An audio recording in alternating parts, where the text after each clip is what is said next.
नमो बुद्धाय साथियों। अभी तक आपने धम्म दीक्षा अभियान की पुनरावृत्ति के बारे में सुना। आज हम बात करेंगे उपेक्षित व निम्न वर्ग के लोगों की प्रवृत्तियाँ, उपाली नाई की प्रवृत्तियाँ। तथागत ने धम्म की राह बताई। लौटते समय नाई उपाली ने सोचा, शाक्य प्रचंड स्वभाव के हैं। यदि मैं इन गहनों को लेकर वापस गया तो यह सोचकर मुझे मार डालेंगे कि मैं अपने साथियों की हत्या करके और उनके गहने लेकर भाग आया हूँ। मैं भी क्यों ना बुद्ध के धम्म के उसी मार्ग पर जाऊं जिस पर ये शाक्य कुलपुत्र गए हैं। सचमुच ही क्यों ना मुझे उनके पीछे पीछे जाना चाहिए। नाई उपाली ने मन ही मन यह प्रश्न किया और उसने अपनी पीठ पर से गहनों की गठरी उतारी और एक पेड़ पर लटका दिया। उसने कहा, जिसे यह गठरी मिले वह इसे उपहार समझकर ले जाए। इसके बाद वह शाक्यों के पीछे पीछे जाने के लिए लौट पड़ा। शाक्यों ने उसे दूर से आते हुए देखा तो उसे देखकर वे बोले, हे अच्छे उपाली, तुम किस लिए लौटकर आए हो? तब उसने अपने मन की बात बताई। शाक्य कुलपुत्र बोले, उपाली, तूने ठीक ही किया कि तू वापस नहीं गया, क्योंकि शाक्य निस्संदेह प्रचंड हैं। शायद वे तुझे मार ही डालते। और वे उपाली को अपने साथ लेकर वहां पहुंचे जहां तथागत ठहरे हुए थे। वहां पहुंचकर उन्होंने तथागत को प्रणाम किया और एक ओर बैठ गए। इस प्रकार बैठ जाने के बाद उन्होंने तथागत से याचना की, भगवान, हम शाक्य लोग अभिमानी स्वभाव के हैं और यह उपाली नाई चिरकाल से हमारी सेवा करता आ रहा है। भगवान, पहले इसे ही प्रवृत्तित कर उपसंपन्न करें ताकि हम इसका सम्मान करें और इसे वरिष्ठ अपने से पूर्व दीक्षित मानकर सदा इसे हाथ जोड़कर नमन करें। इस प्रकार शाक्य होने का हमारा अभिमान विनम्रता में बदल जाएगा। तब तथागत ने पहले नाई उपाली को ही प्रव्रजित और उपसंपन्न किया। इसके बाद उन दूसरे शाक्य कुल पुत्रों को क्रम से भिक्षु संघ में दीक्षित किया। अब बात करते हैं सुनीत मेहतर की प्रवृत्तियां के बारे में। राजगृह में एक सुनीत नाम का सफाई कर्मी रहता था। गृहस्थों द्वारा सड़क के किनारे फेंका गया कूड़ा कचरा साफ करना ही उसकी जीविका का साधन था। यही उसका वंशानुगत पेशा था जिसे दूसरे लोग हीन समझते थे। एक दिन प्रातःकाल के आरंभिक वेला में तथागत उठे, चीवर धारण किए और बहुत से भिक्षुओं के साथ भिक्षाटन के लिए निकल पड़े। अब उस समय सुनीत सड़क साफ कर रहा था और कूड़ा कचरा इकट्ठे करके ढेर लगा रहा था, जिसे बाद में टोकरी में भरकर वह उसे बहंगी, जो कि एक गाड़ी होती है, उसमें डालने लगा। और जब उसने भिक्षुओं सहित तथागत को आते हुए देखा तो उसका हृदय प्रसन्नता और विस्मय के मारे भर गया, किंतु साथ ही वह डर भी गया कि वह अछूत उन धम्म पुरुषों के सामने ही था। सड़क पर छिपने की कोई जगह न पाकर उसने अपनी बहंगी को दीवार से जा सटाया और स्वयं भी दीवार से सटकर खड़े हुए हाथ जोड़कर भगवान बुद्ध को नमन किया। तथागत जब कुछ समीप आए तो उन्होंने अपनी दिव्य अमृत वाणी से उसे संबोधित किया, सुनीत, तुम्हारी तुच्छ जीविका का यह कैसा साधन है? क्या तुम घर छोड़कर संघ में प्रविष्ट हो सकते हो? सुनीत अमुत वर्षा सी अनुभव करते हुए बोला, जिस संघ में भगवान बुद्ध हैं उसमें मैं कैसे नहीं आ सकता। कृपया आप मुझे संघ में प्रविष्ट करने का कष्ट करें। तब तथागत के सम्यक संबुद्ध मुखार बिंद से निकला, भिक्षु आ। इस एक वचन से ही सुनीत को प्रव्रज्जा और उपसंपदा मिल गई और वह पात्र चीवर से युक्त हो गया। भगवान बुद्ध उसे बिहार में ले गए तथा धम्म और विनय की शिक्षा दी और बोले, सदाचरण, संयम और स्वदमन से प्राणी शुद्ध हो जाता है। जब पूछा गया कि सुनीत इतना महान कैसे हो गया तो तथागत ने कहा, जिस प्रकार राजपथ पर पड़े किसी कूड़े कचरे के ढेर में एक सुगंधित और मृदु कमल उगाए, उसी प्रकार अविद्या और अंधकार से भरे सांसारिक प्राणियों में बुद्धपुत्र भी प्रकाशित हो जाता है। ये थी सुनीत मेहतर की प्रवृत्तियाँ। अब सुनते हैं सोपाक और सुप्य अछूतों की प्रवृत्तियाँ के बारे में। सोपाक श्रावस्ती का एक अछूत बालक था। जब वह गर्भ में था उस समय उसकी माता प्रसव वेदना से बेहोश हो गई। उसके पति और संबंधियों ने सोचा कि वह मर गई है। वे उसे शमशान में ले गए और वहां उसके दाह संस्कार की तैयारी कर ली।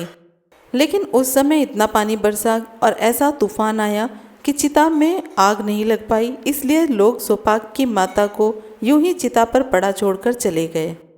सोपाक की माँ उस समय तक मरी नहीं थी, वह बाद में मरी। मृत्यु से पहले उसने एक शिशु को जन्म दिया।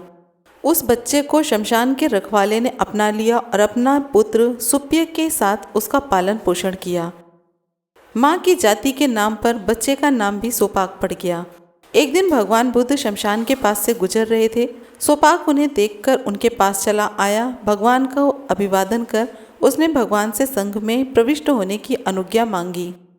उस समय सोपाक की आयु केवल 7 वर्ष की थी। भगवान बुद्ध ने उसे अपने पिता की अनुमति लाने के लिए कहा। सोपाक गया और अपने पिता को ही ले आया। पिता ने भगवान को अभिवादन किया और प्रार्थना की कि उसके पुत्र को संघ में प्रवेश दे दें। उसकी अछूत जाति पर ध्यान न देते हुए भगवान बुद्ध ने उसे संघ में प्रवेश दे दिया तथा उसे धम्म और विनय की शिक्षा दी। सुप्य और सोपाक बचपन से ही साथ साथ बड़े हुए थे और क्योंकि सुप्य के पिता ने ही सोपाक का भी पालन पोषण किया था, इसलिए सुप्य ने भी साथ ही सोपाक से भगवान बुद्ध के धम्म और विनय की शिक्षा ग्रहण कर ली। उसने सोपाक से प्रवृत्त करने की प्रार्थना की। जातिवाद के अनुसार सोपाक सुप्य की अपेक्षा हीन जाति का था। सोपाक ने उसकी प्रार्थना स्वीकार कर ली और शमशान की रखवाली का परंपरागत पेशा करने वाला निम्न जाति का सुप्य एक भिक्षु बन गया। सुप्य और सोपाक के प्रवृत्तिया का वर्णन आपने सुना। यहाँ पर आपको थोड़ा सा पार्ट दिख रहा है जिसमें कि हाइलाइटर लगा हुआ है, तो इसका एक शॉर्ट वीडियो बनाया है। जहाँ पे भी आपको हाइलाइटर दिखाई देता है वहाँ पर शॉर्ट वीडियो है। आप चैनल पर जाकर के वो शॉर्ट वीडियो देख सकते हैं। अब बात करेंगे सुप्रबुद्ध कुष्ठ रोगी की धम्म दीक्षा जिसे बुद्ध ने गले लगाया। एक समय भगवान बुद्ध राजगृह के केबिन में विराजमान थे जहाँ गिलहरियों को दाना चुकाया जाता था। उस समय राजगृह में सुप्रबुद्ध नाम का एक कोढ़ी रहता था। वह अत्यंत शोक संतप्त, अत्यंत दरिद्र और अत्यंत दुखी प्राणी था। और ऐसा हुआ कि उस समय तथागत बहुत बड़े जनसमूह से घिरे हुए धम्मोपदेश दे रहे थे। उस कुष्ठ रोगी संप्रबुद्ध ने कुछ दूर से उस भीड़ को देखा और उसे देखकर उसके मन में विचार आया, निसंदेह वहाँ लोगों में भीख बट रही होगी। मैं भी यदि वहाँ निकट चला जाऊँ तो मुझे भी खाने को कुछ न कुछ अवश्य ही मिल जाएगा। इस प्रकार कोढ़ी संप्रबुद्ध उस भीड़ के समीप पहुँचा। वहाँ जाकर उसने देखा कि बड़े जन समूह के मध्य बैठे तथागत धम्मोपदेश कर रहे थे। उसने सोचा, यहाँ भीख तो बट नहीं रही, यहाँ तो श्रमण गौतम हैं जो जन समूह को धम्मोपदेश दे रहे हैं। अच्छा, मैं धम्मोपदेश ही सुनूं। वह यह सोचकर एक ओर बैठ गया, मैं भी धम्मोपदेश सुनूंगा। अपने चित्त से सभी उपस्थित लोगों के चित्त की बात जानकर तथागत ने सोचा, इन उपस्थित लोगों में से कौन है जो धम्म को समझ सकता है। तब तथागत ने वहीं भीड़ में एक ओर बैठे हुए कोढ़ी संप्रबुद्ध को देखा। उसे देखकर तथागत ने जाना इसे धम्म का बोध हो सकता है। तब उस कोढ़ी संप्रबुद्ध के लिए ही तथागत ने धम्मोपदेश दिया जिसका विषय था दान, सदाचरण और स्वर्ग संसार। उन्होंने काम भोगों की इच्छा की तुच्छता और आसन्नों से मुक्ति द्वारा होने वाले लाभ की ओर ध्यान दिलाया। जब तथागत ने देखा कि कोढ़ी संप्रबुद्ध का चित्त हल्का हो गया है, आज्ञाकारी हो गया है, मुक्त हो गया है, उल्लासित हो गया है तथा श्रद्धा युक्त हो गया है, तब बुद्धों की सर्वोत्कृष्ट देशना का उपदेश दिया।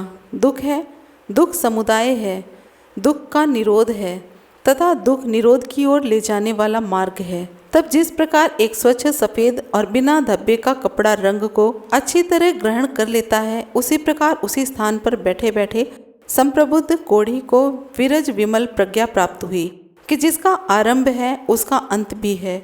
और कोढ़ी संप्रबुद्ध को सत्य के दर्शन हो गए। वह सत्य को प्राप्त हो गया, उसे सत्य में अनुभूति हो गई और वह सत्य में डूब गया। वह संदेह के पार चला गया, वह विचिकित्सा से मुक्त हो गया, उसमें स्वविश्वास पैदा हो गया। अब उसे और कुछ करणीय नहीं रहा।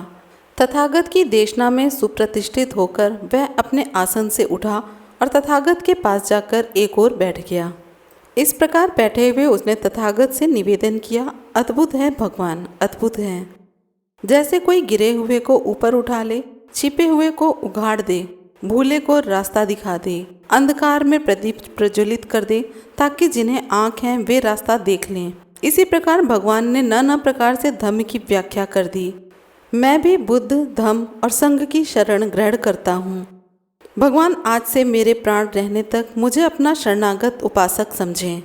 तब तथागत की वाणी द्वारा शिक्षित, धम्म में स्थित, चेतना प्राप्त और प्रसन्न चित्त कोढ़ी संप्रबुद्ध भगवान की वाणी की प्रशंसा तथा स्वागत करके कृतज्ञता व्यक्त करते हुए अपने स्थान से उठा और तथागत का अभिवादन करके वहां से विदा हो गया।